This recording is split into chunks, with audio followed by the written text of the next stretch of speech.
Hi, Claudia. Welcome to Aphasia Snapshots, chat with an expert. Hi, Susanna, and thanks for the invitation. That's lovely. Could you please introduce yourself? My name is Claudia Peñalosa. My position here at the University of Barcelona is Ramon y Cajal, a researcher. I'm a neuropsychologist by background, and my research is really focused on aphasia research. I'm interested in multilingualism and aphasia recovery. What's something people may get wrong about aphasia in bilingual speakers? That people may assume that language impairment in bilingual people with aphasia is very similar to what we observe in people who only speak one language. And that's really not the case because languages in people who are bilinguals may have different levels of acquired proficiency before their brain impairment, right? And therefore, the impairment may be differential across those languages after the acquired brain injury. What recommendations can you give to clinicians providing services to bilingual people with aphasia? Is to have a very comprehensive assessment of the language abilities of the person who is the bilingual speaker with aphasia across their language abilities across their spoken languages, right? If they were speakers of say 2 or 3 languages prior to their acquired brain injury, we want to know what are their preserved and impaired language abilities in those languages, because as I mentioned before, those might be different across languages. And so that's very important to have a better prognosis and also a better personalized rehabilitation plan. If bilingual aphasia were a movie, what would it be called?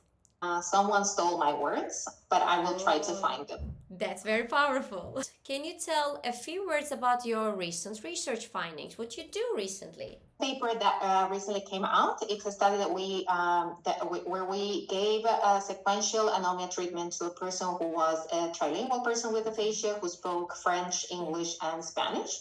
And then we provided naming treatment for the 3 languages sequentially.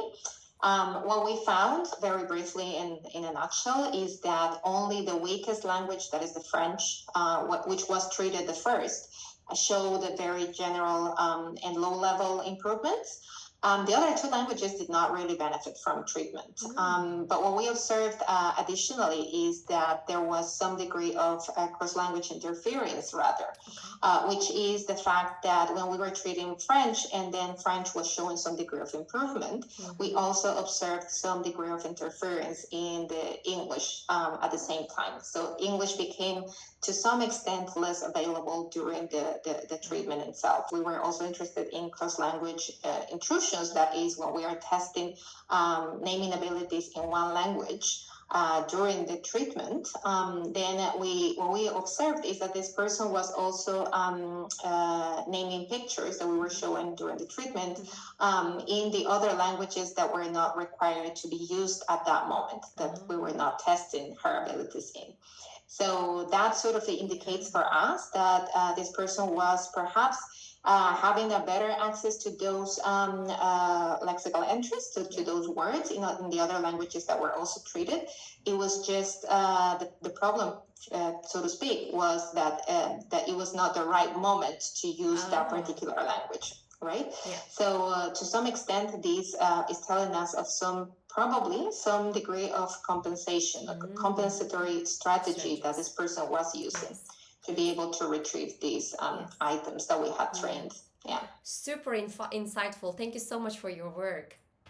Do you want to say goodbye in your own language? Gracias por la invitación y espero vernos pronto para hablar mucho más de investigación en afasia. Gracias.